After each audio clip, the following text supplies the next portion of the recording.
Hello dear student, welcome to my YouTube channel जी शिक्षा में आप सबका स्वागत है। तो आप सब कैसे हैं? आई होप आप सब अच्छे होंगे, मस्त होंगे, स्वस्थ होंगे। आप सबकी पढ़ाई बेहतर ढंग से चल रही होगी।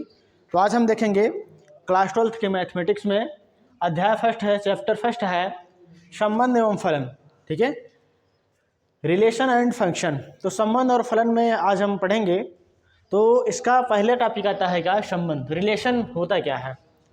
तो रिलेशन का मतलब जैसे किसी से किसी का कोई रिलेशन हो, जैसे बाप बेटे का संबंध होता है, बुआ भतीजे का संबंध होता है, उसी प्रकार से यहाँ पर भी हम संबंध पढ़ेंगे।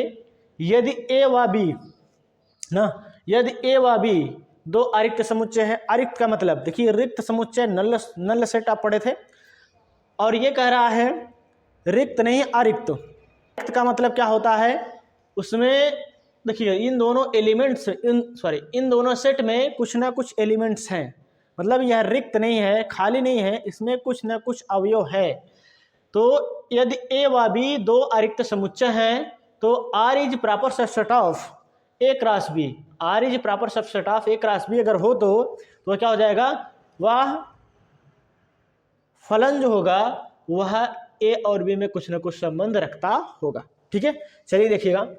एग्जाम्पल के तहत हम देखेंगे ए इक्वल टू दिया गया है, कोई सेट दिया गया है 1 2 है, और बी इक्वल टू दिया गया है कोई सेट 2 3 5 है। अगर इसका हम रिलेशन ज्ञात करें, ए क्रॉस बी निकालेंगे। ए क्रॉस बी में क्या हो जाएगा? 1 2, ठीक है, और 1 3 1 5, ठीक है, 1 2 1 3 1 5 2 2 2 2 2 3 2 5, ठीक है, ये हो जाएगा ए क्रॉस बी। यहाँ पर अगर हम एक रिलेशन माने R1 इक्वल टू, अगर ये दिया हो 1 2, ठीक है, 2 3 और 2 5, ठीक है, तो यह इसका संबंध होगा, क्योंकि इसमें जितने भी एलिमेंट्स हैं वो ए क्रॉस बी में हैं। ठीक है, इसमें जितने भी एलिमेंट्स हैं वो ए क्रॉस बी में हैं। अर्थात कह सकते हो जो R1 होगा वो प्रॉपर सबसेट होगा ए क्रॉस बी के। ठीक है, इसी प्रकार से हम अगर R2 लेंगे तो R2 इक्वल टू अगर लिया जाए 1 2 2 3 और 2 7, ठीक है। अब देखिएगा यहाँ पर 1 2 भी इसमें है, 2 3 भी हैं, लेकिन 2 7 नहीं है। अगर 2 7 नहीं है तो यह इसका संबंध नहीं होगा। अर्थात आप कह सकते हो कि R2 does not proper subset, does not subset of A cross B. ठीक है, तो यह इसका रिलेशन नहीं होगा या इसका संबंध नहीं होगा। तो आप समझ गए होंगे। तो आप इसका स्क्रीनशॉट ले लीजिए। उसके बाद हम चलते हैं संबंध के प्रकार पर डिस्कस करेंगे। देखिएगा अगला टॉपिक है संबंध के प्रकार, टाइप्स ऑफ रिलेशन। तो संबंध के मुख्यतः कितने प्रकार के होते हैं? संबंध जो होता है 4 प्रकार के। देखिएगा संबंध तो अनेक प्रकार के होते हैं, लेकिन हमें क्लास 12th में 4 प्रकार का संबंध पढ़ना है। पहला है स्वतुल्य संबंध, ठीक है, रिफ्लेक्सिव रिलेशन। पहला क्या पढ़ना है? पहला संबंध स्वतुल्य संबंध, ठीक है, रिफ्लेक्सिव क्या है? Reflexive relation. दूसरा क्या है? सममित संबंध, क्या है? सिमेट्रिक रिलेशन, ठीक है। तीसरा क्या है? संक्रामक संबंध, ट्रांजिटिव रिलेशन। और चौथा क्या है? तुल्यता संबंध, इक्विवेलेंस रिलेशन। तो अब हम एक एक टॉपिक पर चर्चा करेंगे। तो आप इसका एक स्क्रीनशॉट ले लीजिए। उसके बाद हम चलते हैं स्वतुल्य संबंध पर। ठीक है, देखिए इसमें है, पहला है संबंध के प्रकार में पहला संबंध है और दूसरा संबंध। पहला संबंध हम देखेंगे स्वतुल्य संबंध। क्या है स्वतुल्य संबंध? रिफ्लेक्सिव रिलेशन है। तो देखिएगा यदि ए का प्रत्येक अवयव, यदि ए का प्रत्येक अवयव ए, ठीक है, यदि ए का प्रत्येक अवयव या ए का कोई अवयव ए हो, वह स्वयं से या स्वयं से संबंधित हो, वह स्वयं से क्या हो? संबंधित हो, तो उसे क्या कहते हैं? उसे कहते हैं स्वतुल्य संबंध। ठीक है, अर्थात आप कह सकते हो ए अगर बिलोंग्स करता है आर में, ए अगर रिलेशन में बिलोंग्स करेगा, for every a is belongs to a. ठीक है, small a is belongs to capital A, मतलब कि ए जो है, स्मॉल ए जो है और कैपिटल ए का क्या है? सेट है, अवयव है। कैपिटल ए का क्या है, अवयव है। ए बिलोंग्स टू, अगर आर होगा मतलब कि खुद का खुद में कुछ ना कुछ संबंध हो, ए अपने आप में कुछ ना कुछ संबंध रखता हो तो उसे क्या कहते हैं, स्वतुल्य संबंध, मतलब कि खुद का खुद से संबंध। ठीक है, तो आर को क्या हो जाएगा, आर जो है वह स्वतुल्य संबंध कहा जाएगा, आर को स्वतुल्य संबंध कहा जाता है। ठीक है, एग्जाम्पल के तहत अगर आप देखोगे तो ए इक्वल टू हो जाएगा 1 2 3।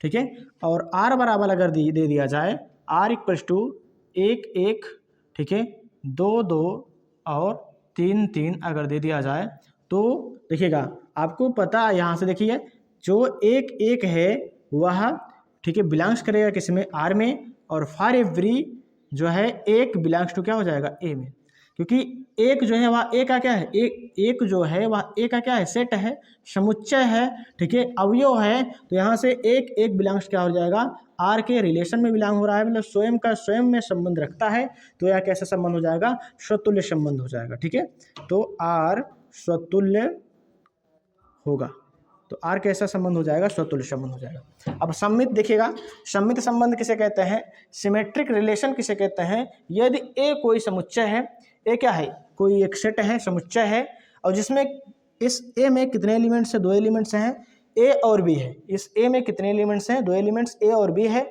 और यदि ए बी बिलोंग्स करेगा रिलेशन में आर में, और बी ए बिलोंग्स करे आर में, तो आर कैसा संबंध हो जाएगा, सम्मित संबंध हो जाएगा। ठीक है, देखिएगा यहाँ से ए एक सेट लिया गया है जिसमें 3 एलिमेंट्स है, 1 2 3 है, और इसका जो रिलेशन प्राप्त हो रहा है वह प्राप्त हो रहा है 1 2 2 1 2 3 3 2 प्राप्त हो रहा है।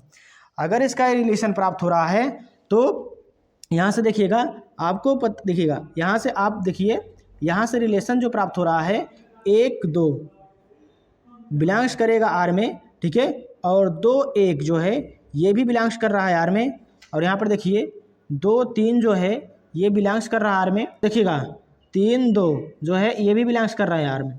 तो 1 2 मतलब कि ए भी बिलोंग्स कर रहा है आर में, तो बी ए भी कर रहा है, यहाँ से ए भी कर रहा है तो बी ए भी कर रहा है, तो अतः हम कह सकते हैं अतः यह सममित संबंध है। ठीक है, तो आई होप समझ गए होंगे, तो आप इसका स्क्रीनशॉट लीजिए, उसके बाद हम चलते हैं नेक्स्ट टॉपिक पर। देखिए अगला टॉपिक है संक्रामक संबंध, ट्रांजिटिव रिलेशन। ये संक्रामक संबंध क्या है, यदि ए कोई समुच्चय है, यदि ए कोई क्या है, सेट है, तो देखिएगा यहाँ पर हम मानेंगे, माना ए बी सी जो है वह बिलोंग्स करेगा ए में, मतलब कि ए बी सी जो एलिमेंट्स हैं 3 एलिमेंट्स वह सेट ए में है। ठीक है, तो यदि ए बी बिलोंग्स टू हो आर में और बी सी बिलोंग्स करे किसमें, आर में, तो ए सी देख रहे हो, ए सी बिलोंग्स होना चाहिए किसमें, आर में। अगर ए सी बिलोंग्स करेगा आर में तो यह कैसा संबंध हो जाएगा, संक्रामक संबंध हो जाएगा। तो आज आइए देखते हैं एग्जाम्पल, देखिए सेट ए दिया गया है 1 2 3 और इसका रिलेशन है 1 1 1 2 2 3 1 3। ठीक है, तो यहाँ पर आप देख पा रहे हैं कि 1 2 देखिएगा, यहाँ पर आप देख पा रहे हैं 1 2 जो है बिलोंग्स कर रहा है किसमें, आर में, और 2 3 जो है वो भी बिलोंग्स कर रहा है आर में। तो आर यदि 1 2 बिलोंग्स करे आर में और 2 3 बिलोंग्स करे आर में, तो ठीक है, देखिए 1 3 भी क्या करे, बिलोंग्स करे आर में, और ये बिलोंग्स कर रहा है आर में, तो यह क्या हो संबंध हो जाएगा, तो यह सममित संबंध, सॉरी यह संक्रामक, संबंध है। ठीक है, तो यह कैसा संबंध है, संक्रामक संबंध है। आइए देखिएगा चौथा टॉपिक, देखिएगा चौथा टॉपिक क्या है, तुल्यता संबंध, इक्विवेलेंस रिलेशन। यदि कोई संबंध स्वतुल्य, सममित और संक्रामक, स्वतुल्य, सममित, संक्रामक तीनों अगर होते हैं तो उसे क्या कहा जाता है, तुल्यता संबंध कहते हैं।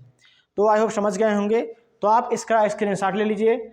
इसके बाद हम मिलते हैं नेक्स्ट वीडियो में, आप ऐसे ही मेहनत करते रहिएगा।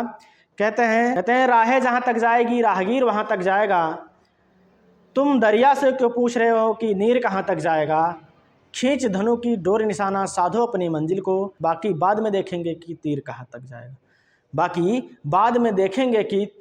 जाएगा। बस आज के लिए इतना ही। अब मिलते हैं नेक्स्ट वीडियो में, प्रश्नावली 1.1 पढ़ाएंगे आप लोगों को। Thank you for watching this video.